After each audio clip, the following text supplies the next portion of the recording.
기무사에 대해서 오늘 기무사 사령부를 압수수색을 했는데, 근데 이 기자들 계속해서 글 쓰는 거 보세요. 기무사 계엄 문건이라 그러죠. 기무사 계엄 문건이 아니죠. 원래 이름은 현 시국에 관련된 비상계획 문건입니다. 이것을 계엄 문건이라고 이미지 색칠을 하는 거죠. 아주 나쁜 사람들이에요. 원래 주어진 이름을 부르지 않고 저렇게 불러요. 그 최순실 씨도 원래 이름이 최서원이잖아요. 최서원이 진짜 이름인데 뭔가 이미지를 아주 안 좋게 하기 위해서 최순실이라고 떠들어댔었죠. 이놈 자식들이 말이죠. 그래서 우리가 최순실 씨에 대해서 명예회복을 하려면은 계속해서 최순실 씨에 관련된 손석희의 가짜 태블릿 PC라고 이야기를 하는 게 정확합니다. 최순실 원래 이름대로 최서원의 가짜 태블릿 PC 이렇게 얘기를 하면 국민들이 못 알아먹어요. 그래서 어떤 이름을 부를 때는 최순실로 명예가 실추되었기 때문에 최순실이라는 이름으로 진실과 명예 회복을 먼저 해 주어야 합니다. 이 기무사 계엄 문건도 저 말 자체가 선동하죠. 뭐 최순실 국정농단 이런 단어도 선동하는 용어입니다. 최순실이 진짜 이름도 아닌데 갖다 썼고 최순실 국정농단이 없었는데 국정농단이란 말을 사용해서 선동을 했죠. 뭐 헌법재판소 이정미가 헌법수호 의지가 없다. 무슨 놈의 의지가 법률 용어에 있습니까? 예? 남자가 여성을 성폭행하려는 의지만 가지고도 처벌이 가능한가요? 길 가다가 보석 파는 가게에서 다이아몬드 반지가 너무나 예쁩니다. 그래서 그 반지를 갖고 싶은 의지만 가지고도 도둑놈으로 처벌할 수 있습니까? 지나가는 여자를 보고 저 여자랑 연애를 하고 싶다라는 의지만 가지고 그 남자를 처벌할 수 있습니까? 헌법 수호 의지가 없다? 다 개소리였죠. 이정민은 개소리 떠드는 거고 거짓말 한 거고 국민을 속였죠. 헌법재판소 재판은 9명이 있어야 가능하다라고 평소 소신을 가졌던 이정미가 8명만 가지고도 헌법재판소 판결을 내렸어요. 그것 자체로도 불법이었죠. 그런데 우리 태극기 애국 시민들은 너무 법에 무지했었죠. 그리고 법을 안다라고 하는 법률가들이 태극기 애국 시민들을 이상하게 오도되게 만들었고 선동을 했었죠. 정말 제대로 된 그 당시 박근혜 대통령님을 변호했던 변호인들이 8명으로 진행되는 헌법재판소 재판을 받지 않겠다라고 그 당시에 거부를 애초에 했었어야 됩니다. 그런데 박근혜 대통령님 변호인단이 이거는 기각을 받을 수도 있다라고 엄청난 선동을 했죠. 김평우 변호사 같은 경우는 탄핵을 탄핵한다라는 책을 써서 태극기 애국 시민들에게 헛된 희망의 꿈을 줬었죠.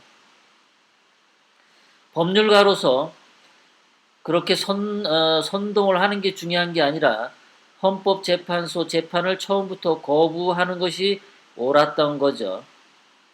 옳았던 겁니다. 재판을 받을 필요가 없었던 겁니다. 너무나 순진하게 당했던 겁니다. 우리 태극기 애국 시민들은 몰랐었어요. 그런 것들을 너무 몰랐었어요. 그 당시만 하더라도. 작년 3월 10일이라고 하면은 태극기를 들었던 게 작년 11월이죠. 정말 이 우리 애국 우파 시민들은 태극기를 들고 뭉치게 됐던 게 2016년 11월입니다. 그전에는 태극기를 드는 것도 잘 몰랐어요. 2016년 11월에 들어서도 태극기 들고 서울역에 모인 사람들이 몇 명 되지 않았었죠. 11월부터 3월 10일까지 사람들은 많이 모였지만은 우리는 법률에 무지했었습니다. 소위 애국 우파의 법률가들이 정확하게 대응을 하지 못했어요. 좌빨들의 공격에. 뭐든지 다 선동을 했죠. 지금도 기자들이 기무사 개헌 문건이라고 선동을 계속합니다. 개헌 문건은 존재하지 않는데 계속해서 개헌 문건이라고 기사를 내보내고 있는 거예요. 정확한 명칭은 현 시국에 관련된 비상계획 문건이죠. 저 문건 제목을 말한 것 자체가 기무사 합동수사단이 직접 말했던 거예요. 제가 말한 게 아닙니다. 그럼에도 불구하고 이 기자들이 계속해서 개헌 문건이라고 써대고 선동하는 거죠. 국민들에게 진실을 알리고 싶지 않은 거예요. 저거 자체가. 용어 자체를 저 따위로 쓰면서 마치 기무사 사령부가 압수수색 당한 것을 국민들에게 진실을 알리는 것처럼 저 따위로 글을 쓰죠. 기자 새끼들이 아주 틀려 쳐먹은 거예요. 마치 정규제가 말을 이따위로 하죠. 뭐 태극기를 들어서 여지까지 얻은 게 뭐가 있냐. 1년 넘어 2년이 다 되도록 태극기를 맨날 들었는데 뭘 이룬 게 있냐. 말을 이따위로 막 해놓고서 욕먹을 것 같으니까 맨 끝에 뭐라고 말하냐면은 방송 끝날 때 그래도 태극기를 들어야겠죠. 요렇게 얄미운 멘트 하나 집어쳐 넣는 아주 교묘한 수법. 정규제의 말은요. 단편적으로 설명하면 이런 거죠. 어떤 한 사람에 대해서 평가를 할 때, 저 사람은 너무 몸매가 아름답습니다. 그런데 말이죠. 머리를 안 감은 것 같아요. 이렇게 얘기를 하다가 그 다음날 되면 뭐라고 얘기하냐면은 저 사람은 머리도 깔끔하게 했고 목욕도 정말 깨끗하게 한 거 했습니다. 그런데 몸매가 조금 이상한 것 같죠. 이따위로 말하는 스타일이죠. 병 주고 약 주는 스타일로 합니다. 박근혜 대통령님에 대해서도 막 신랄하게 그 전에 보면은 이게 잘못됐고 문고리 3인방이 어떻고 막 얘기하다가 마지막에 뭐라고 얘기하는지 아십니까? 박근혜 대통령님이 그래도 똑똑하신 분입니다. 이렇게 얘기를 해요. 외국어를 몇 개국어를 하고. 그러니까 이 방송을 할 때 앞부분은 박근혜 대통령이 뭘 잘못했다라고 신랄하게 까고 마지막에 그래도 박근혜 대통령님은 똑똑하신 분입니다. 무슨 말을 하자는 건지 그자는 말이죠. 그래서 여러분들 가끔 우리 애국 유튜브 방송에 전화를 하시는 분들 보면 이렇게 얘기하는 분들 있죠.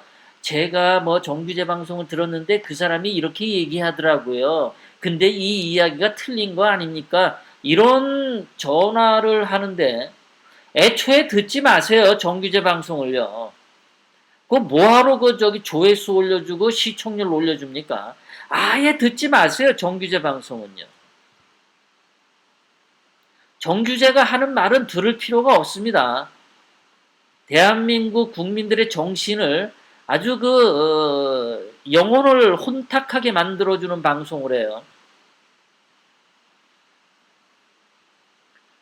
정규제는 2016년 11월 8일 트럼프 대통령님이 대한민국 국회에서 연설하는 그 연설 영어 원문을 직접 읽지 않고 트럼프 대통령의 연설에 대해서 방송에서 떠들었어요.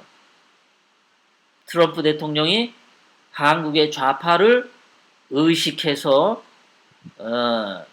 연설을 했다. 그 의식을 했다는 게 뭘 어떻게 의식했다는 거예요? 좌파들을 쓰레기로 의식해서 연설을 했다는 거예요. 좌파들의 그, 그 어마무시한 그 단결력, 좌파들이 대한민국을 움켜쥐고 있는 그런 거에 대한 좀 공포심을 느끼는 의식으로 트럼프 대통령이 국회에서 연설을 했다는 거예요. 도대체 뭡니까? 좌파들을 의식해서 연설한 것 같다. 그러니까 트럼프 대통령이 연설의 영어 원문을 읽지 않고 대충 요렇게도 빠져나갈 수 있고 저렇게도 빠져나갈 수 있는 말을 하는 게 정규재 스타일입니다. 아예 방송을 듣지 마세요. 예. 정규재 방송 들을 바에는 제 방송을 2번, 3번 반복해서 들으시기 바랍니다. 차라리. 그렇게 시간이 많이 남아 두시면 말이죠. 자, 이 쓰레기 같은 기자들이 기무사 개혁 문건이란 단어를 쓰면서 압수수색을 했다 그러는데 강제 수사를 했답니다, 여러분. 이 강제 수사가 뭘까? 여러분, 강제 수사가 뭐죠? 자, 기무사에 조사단이 들어갔습니다. 검찰하고 군이. 그런데 강제 수사를 했다. 이게 뭔 말하는 거죠? 수사를 받는 기무사 요원들이 강하게 거부했다는 건가요? 아니면 총 들고 대응을 했다는 건가요? 강제 수사를 했다.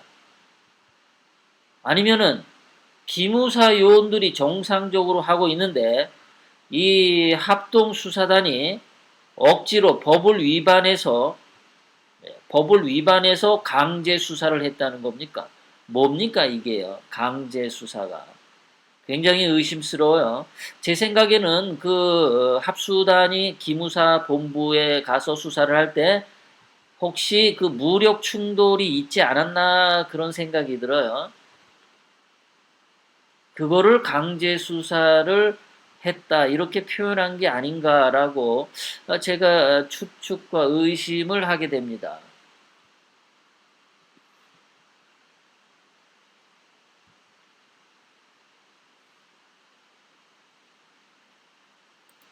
정규제는 대한애국당과 토요일 서울역 태극기 집회를 방송하지 않는 것만으로도 정규제는 문재인 임종석 주사파 정권의 부역자입니다.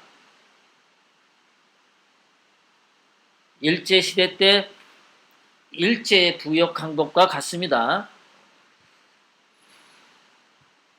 일제시대 때 기자들이 상해나 만주에서 대한독립 만세를 외치는 독립군의 활동을 신문에 보도하지 않은 일제시대의 기자들과 다를 바가 하나도 없습니다.